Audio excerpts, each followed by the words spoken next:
आज बड़ी ज़ोर से बारिश हो रही है और पूरी बारिश के साथ साथ पूरा मौसम जो है एकदम आंधी तूफान चल रहा है। और ऐसे में मैं आपको कुछ दिखलाना चाहता हूँ और दिखला करके मैं आप लोगों की आंखें को खोलना चाहता हूँ, आपके साथ साथ पूरे देशवासियों की आंखों को खोलना चाहता हूँ, जो लोग आज पूरी तरह से अपनी आंखों को बंद कर रखे हैं और हर कुछ हम सरकार पे ही छोड़ देते हैं। आइए कुछ ना कुछ आपके फ़र्ज़ भी बनते हैं, कुछ सीखने का, कुछ करने का, देश की सूरत को बदलने के लिए। देख सकते हैं कि ये पूरी तरह से आप देखिए सड़क, दूर दूर तक सड़क देख सकते हैं। इधर देख सकते हैं, मैं इधर घुमा देता हूँ, आप इधर भी देख सकते हैं। दूर दूर तक सड़कों पे कहीं भी आपको पानी नहीं दिखेगा। और आप जबकि पानी बहुत हुआ है, आपको दिखा रहे हैं, आप देखिए कितना पानी हुआ है, पूरे मैदान से, पूरे खेतों से कितना पानी, एकदम पूरा पानी आ रहा है। जहाँ भी देखेंगे आपको पानी ही पानी दिखेगा। पानी पूरा हुआ है, पूरा पानी, ऐसा नहीं है कि पानी नहीं हुआ, पूरा पानी हुआ है। और पानी होने के बाद भी सड़कों पे एक भी बूंद पानी नहीं है। इसका कारण क्या है? इसका कारण सीधा साधा कारण है कि गांव में आप देखेंगे कि गांव में सड़कों के किनारे बहुत ऐसी इस तरह से नाला हुआ करता है और इसके कारण से सारा जितना भी पानी होता है, अब देखिए यहाँ पर सड़क पे कुछ पानी लग रहा था, मैंने यहाँ से खोल दिया कोदाल से करके, और यहाँ भी देखिए इस तरह से मैंने खोल दिया कि सड़क पे एक भी चुटकी, एक भी बूंद पानी नहीं रहना चाहिए। आप देखिए यहाँ पे थोड़ा सा पानी लग रहा था, यहाँ भी हमने खोल दिया है और खोल करके इसको देखिए पूरी तरह से इस हल्का सा इसको और साफ़ कर देते हैं, क्योंकि रात भर पानी हुआ है। इस तरह से देखिए पानी आना शुरू हो गया। तो इस तरह से ये हमारा फ़र्ज़ है, छोटा मोटा फ़र्ज़ है। दूसरा चीज़, जो दूसरा पहलू मैं आपको दिखलाना चाह रहा हूँ, दूसरा पहलू ये है कि गांव जैसे ही शहरीकरण की तरफ चलता है तो हम लोग क्या करते हैं कि गांव में हम पैसा कमाते हैं, हमें हमारी बड़े ओहदे पे हम जाते हैं, नौकरी करते हैं, बिज़नेस करते हैं, हम पैसा कमाते हैं। तब पैसे की गर्मी जब आती है तो हम सबसे पहले क्या करते हैं, गांव में एक पक्का आलीशान मकान बनाते हैं। और मकान बनाते हैं तो उसमें करते क्या है कि हम लाखों का मकान तो ज़रूर बनाते हैं, लेकिन उसमें एक गलती हम करते हैं। क्या है कि हम सबसे पहले ये जो नाली है इसको हम इस तरह से भर देते हैं। लेकिन हम लोगों ने ऐसा नहीं किया। हम लोगों ने क्या किया कि हम लोगों ने नाली को नहीं भरा, इस सड़क के बीच, नाली के बीचों बीच इस तरह से एक पुल का निर्माण कर दिया। ये पुल का निर्माण कर दिया, यानी मैं कहूँगा आपसे, आप अगर करोड़ों की हैसियत रखते हैं घर बनाने का, लाखों का घर बनाने का हैसियत रखते हैं, तो आपका कुछ फ़र्ज़ भी बनता है कि आप उस नाली को या तो ना भरें, हाँ, अगर नाली भरते हैं तो अपनी जिम्मेवारी भी निभाएं। नाली को भर करके हम गांव की सूरत को क्यों बदलें? नाली को भर करके गांव की दशा दिशा को क्यों बदलें? गांव के सड़क जो इस तरह से पूरी तरह से देखिए थोड़ा भी पानी नहीं है, वहाँ पे हम क्या करते हैं, पूरी तरह से जलमग्न हो जाता है हमारा गांव। कारण ये होता है कि हम घर बनाते हैं लाखों का, लेकिन हम छोटा सा औकात हम कर सकते हैं कि जब हम लाखों और करोड़ों का घर बनाएं तो 10,000 15,000 का अपने घर के आसपास पुलिया भी देख सकते हैं ना। इस तरह से हमने ऐसा किया है। मैं कहूँगा कि आप लोग भी करें। अगर ऐसा नहीं कर सकते हैं तो आपको कोई अधिकार नहीं है कि आप नाले को बंद करके और घर बनाएं। नहीं, ये आपका कहीं से भी, ये अगर ऐसा करते हैं तो आपसे नीच, आपसे सिर्फ पाकिस्तान का नारा लगाने वाला, ये मैं कहता हूँ कि अगर वो देशद्रोही है तो नहीं, देशद्रोही आप भी है, जो आप देश की सूरत को बिगाड़ रहे हैं, गांव की दशा को बिगाड़ रहे हैं, आप भी देशद्रोही है। आप भी कहीं ना कहीं देश के विकास में बाधक है। कहूँगा कि अब लाखों के, करोड़ों के अगर घर बनाते हैं तो 10-15 हज़ार का नाली बनाने के भी औकात रखिए, ताकि हमारे गाँव की सूरत जो है वो एकदम बदल सके।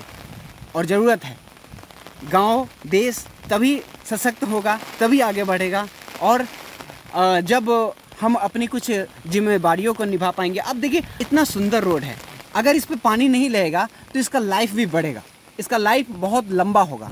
और जब लाइफ लंबा होगा, हमारे बच्चे सही सलामत स्कूल जा सकेंगे, हम सही समय पर हॉस्पिटल जा सकेंगे, हम जितने भी हमारी विकास जो है, हमारी तरक्की जो है, दिन रात चौगुनी जो तरक्की करेगी भी। बाद बाकी देखिए ये हम जान रहे हैं कि इस रोड को बनाने में भी समझिए कि थोड़ा सा भ्रष्टाचार हुआ है।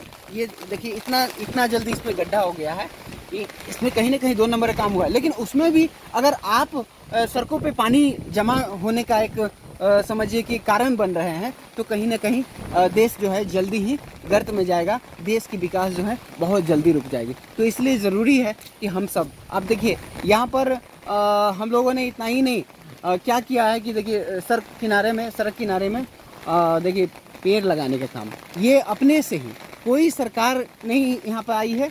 यहाँ पर हमारे कार्यक्रम, हमारी हरियाली थीम एक पेड़ आपके नाम जो है, उसके तहत जो है यहाँ के युवाओं में काफ़ी प्रभाव पड़ा है। और उन लोगों ने देखिए इस तरह से खुद से घेरा बना करके और सड़क किनारे में पेड़ लगाने का काम किया है, ताकि सड़कों के किनारे जब पेड़ पौधा रहेगा तो सड़क से गुजरने वाले लोगों को सही मात्रा में ऑक्सीजन मिलेगी और ठंडी छाँव में गुजरने का मौका ही कुछ और होता है। आप गर्मी के समय में अगर निकले तो ये जो है गांव की तस्वीर बदल सकती है। हमारी कुछ जिम्मेदारियों को निर्वहन करने से ये ज़रूरी है कि हम सब अपनी जिम्मेदारियों को निभाएं। और दूसरा चीज़ मैं आपको दिखाता हूँ कि देखिए अगर पेड़ पौधा अगर हम कम लगाएंगे तो उसका भी खमियाजा हमें भुगतना पड़ेगा, हमारी पर्यावरण को भुगतना पड़ेगा। क्योंकि देखिए आंधी तूफान जब आता है, आप देख सकते हैं कि बहुत सारा, देखिए रास्ते पर पेड़ गिरा हुआ है, वहाँ देखिए यहाँ 2-2 पेड़ आपको गिरा हुआ दिखेगा। देखिए सड़क किनारे कैसे पेड़ लगाने का हम लोगों ने काम किया है, इस तरह से ड्राम में घुसा करके। ये देखिए ये बड़ा बड़ा पेड़ हो गया सड़क के किनारे। ये देखिए ये छोटा छोटा, ये कनेल का पेड़ है, ये इसे बकरी उकरी नहीं खाती है, तो इसे आप सड़क किनारे लगा सकते हैं इजीली, ज़्यादा कोई परेशानी नहीं होगा। और थोड़ा बहुत इसको सीधा रखने के लिए इस तरह से हम लोगों ने इसको घेरा दे दिया। देखिए ये पेड़ जो है ये आंधी में गिरा, ये देखिए कैंपस के अंदर में ये जो बड़ा सा पेड़ गिरा है, अंदर भी बहुत सारा पेड़ गिरा हुआ है। ये प्रकृति का कहर है, ये तो सितम ढाएगा ही।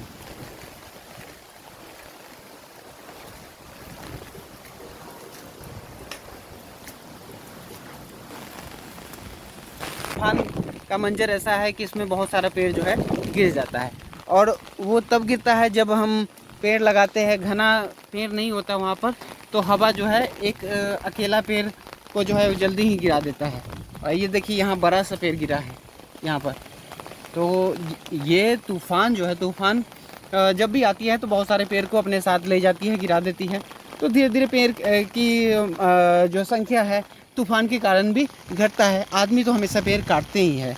तो ज़रूरत है ये जो क्षति हो रही है प्रकृति के द्वारा, मनुष्य के द्वारा, उसकी भरपाई कहीं ना कहीं हम युवाओं को, हमारे देश के नागरिकों को करने की ज़रूरत होगी। इसलिए हम ये ना सोचें कि लोग तो पेड़ लगाते ही हैं, नहीं, ये पौधारोपण अभियान, पेड़ लगाने की जो हमारी कार्यक्रम है वो कभी नहीं रुकनी चाहिए, किसी भी हालत में नहीं रुकनी चाहिए।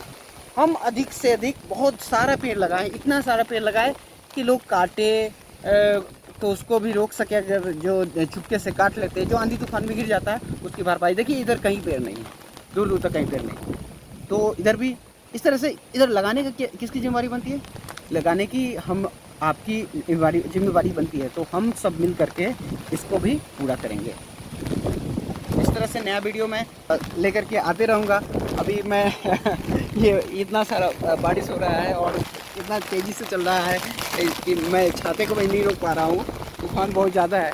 इसलिए अब मैं इसी के साथ आप सबसे विदा लेता हूँ और जगाते रहूँगा।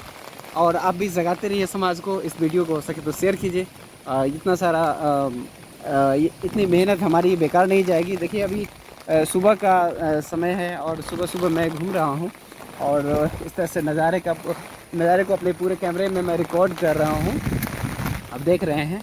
तो ये नज़ारा याद रखिएगा कि सड़कों पे पानी ना हो, तो सड़क अगर अच्छी होगी तो हमारे देश की विकास भी तेज रहेगी। और इस तेज़ विकास की रफ्तार को बनाए रखने के लिए हमें ईमानदार होने की ज़रूरत है। जय हिंद, वंदे मातरम। नहीं जब तक दिल में जीत है।